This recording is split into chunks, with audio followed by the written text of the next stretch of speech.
हरे कृष्ण। हरि व्यापत सर्वत्र समाना, प्रेम से प्रगट होई मैं जाना। श्रीमद् भागवत गीता एवं रामायण, चाहे आप जौन सा शास्त्र पढ़िए, चाहे जिस शास्त्र में आप दृष्टि डालिए, समस्त जगत में ईश्वर ही व्याप्त है। और भगवान की जो हम पूजा व्रत करते हैं, यदि उस पूजा व्रत में भाव नहीं है तो हमारी पूजा व्रत का कोई फल हमें नहीं मिलता है। इसीलिए भगवान की पूजा जो भी करते हैं उनको भाव से ही करना चाहिए। भगवान कहते हैं, जिनका मान और मोह नष्ट हो गया है, जिन्होंने आसक्ति रूप दोष को जीत लिया है, जिनकी परमात्मा के स्वरूप में नित्य स्थिति है और जिनकी कामनाएं पूर्ण रूप से नष्ट हो गई हैं, वे सुख दुख नामक द्वंद्वों से विमुक्त ज्ञानी जन उस अविनाशी परम पद को प्राप्त होते हैं। निर्माण मोह का क्या अभिप्राय है? मान शब्द से यहाँ मान बढ़ाई और प्रतिष्ठा का बोध होता है, और मोह शब्द अविवेक, विपर्य ज्ञान और भ्रम आदि तमोगुण के भावों का वाचक है। इन दोनों से जो रहते हैं, अर्थात जो जाति गुण, ईश्वर और विद्या आदि के संबंध से अपने अंदर तनिक भी बड़प्पन की भावना नहीं करते, एवं जिनका मान बढ़ाए या प्रतिष्ठा से तथा अविवेक और भ्रम आदि तमोगुण के भावों से लेस मात्र भी संबंध नहीं रह गया है, ऐसे पुरुषों को निर्माण मोह कहते हैं। इस आसक्ति रूप दोष को जिन्होंने सदा के लिए जीत लिया है, जिनके इस लोक और परलोक के भोगों में जरा भी आसक्ति नहीं रह गई है, विषयों के साथ संबंध होने पर भी जिनके अंतःकरण में किसी प्रकार का विकार नहीं हो सकता, ऐसे पुरुष महान है। परमात्मा के स्वरूप का वाचक है, अतएव परमात्मा के स्वरूप में जिनके नित्य स्थिति हो गई है, जिनका क्षण मात्र के लिए भी परमात्मा से वियोग नहीं होता और जिनकी स्थिति सदा अटल बनी रहती है, ऐसे पुरुषों को महान कहते हैं। अब देखिए, समझने का विषय यह है कि काम शब्द यहाँ सब प्रकार की इच्छा, तृष्णा, अपेक्षा, वासना और स्पृहा आदि न्यूनाधिक भेदों से वर्णन की जाने वाली मनोवृत्ति रूप कामना का वाचक है। अतएव जिनकी सब प्रकार की कामनाएं सर्वथा नष्ट हो गई हैं, जिनमें इच्छा, कामना, तृष्णा या वासना आदि लेस मात्र भी नहीं रह गई है, ऐसे पुरुष को महान ही कहते हैं।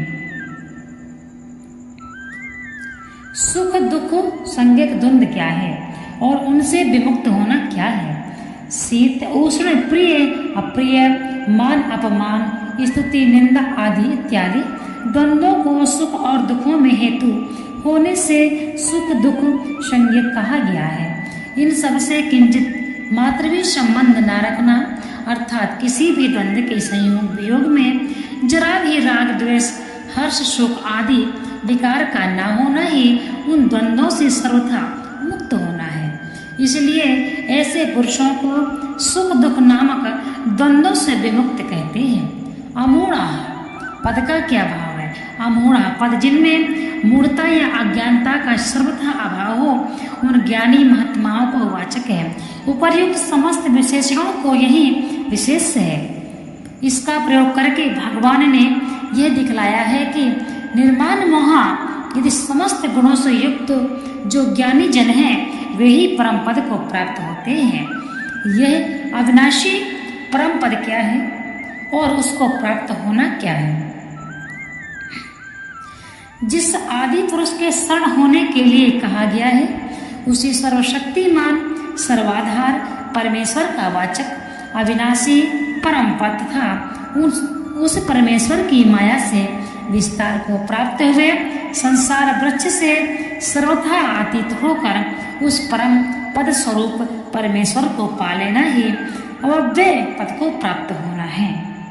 उपर्युक्त लक्षणों वाले पुरुष जिसे प्राप्त होते हैं वह अविनाशी पद कैसा? ऐसी जिज्ञासा होने पर उस परमेश्वर के स्वरूप भूत परम पद की महिमा कहते हैं। जिस परम पद को प्राप्त होकर मनुष्य लौटकर संसार में नहीं आते, उस स्वयं प्रकाश परम पद को न सूर्य प्रकाशित कर सकता है, न चंद्रमा और न अग्नि ही वही मेरा परम धाम है। जिसको पाकर मनुष्य वापस नहीं लौटते वह मेरा परम धाम है। इस कथन का क्या अभिप्राय है?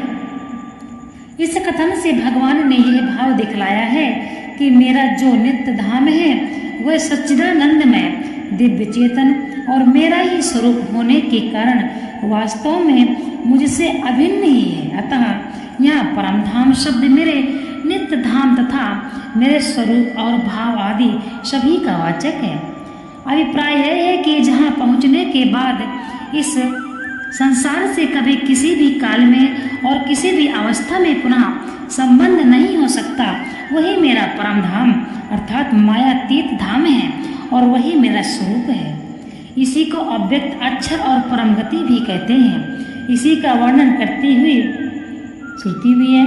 देखिए, जहाँ सूर्य नहीं तपता, जहाँ वायु नहीं बहता, जहाँ चंद्रमा नहीं प्रकाशित होता, जहाँ तारे नहीं चमकते, जहाँ अग्नि नहीं जलाता, जहाँ मृत्यु नहीं प्रवेश करती, जहाँ दुख नहीं प्रवेश करते और जहाँ जाकर योगी लौटते नहीं, वह सदानंद परमानंद शांत सनातन सदा कल्याण स्वरूप ब्रह्मादि देवताओं के द्वारा अवंदित योगी का ध्येय परम पद है। यहाँ तत्पद किसका वाचक है तथा उसको सूर्य चंद्रमा और अग्नि प्रकाशित नहीं कर सकते। इस कथन का क्या अभिप्राय है? तत्पद यहाँ उसी अविनाशी पद के नाम से कहे जाने वाले पूर्ण ब्रह्मा पुरुषोत्तम का वाचक है तथा सूर्य चंद्रमा और अग्नि उससे प्रकाशित नहीं कर सकते हैं। इस कथन से उसकी अप्रमेयता, अचिंतता और अनिवर्चनीयता का निर्देश किया गया है।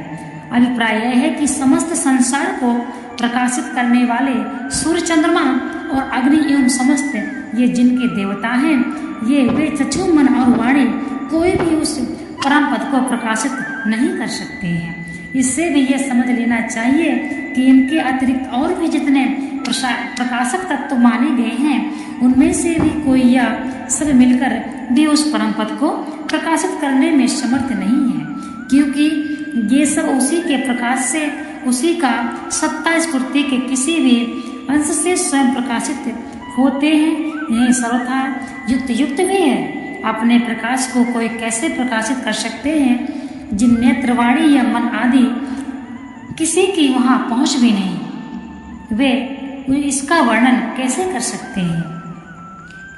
श्रीमद् भागवत गीता में बहुत समझने का विषय है। जो व्यक्ति इसको पढ़ता है, सुनता है, सुनाता है, वह व्यक्ति महान होता है।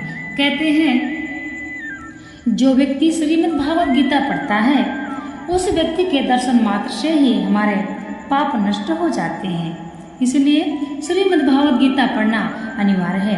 यदि हम श्रीमद् भागवत गीता पढ़ते हैं तो हमें क्या करना चाहिए, क्या नहीं करना चाहिए, यह ज्ञान हो जाएगा।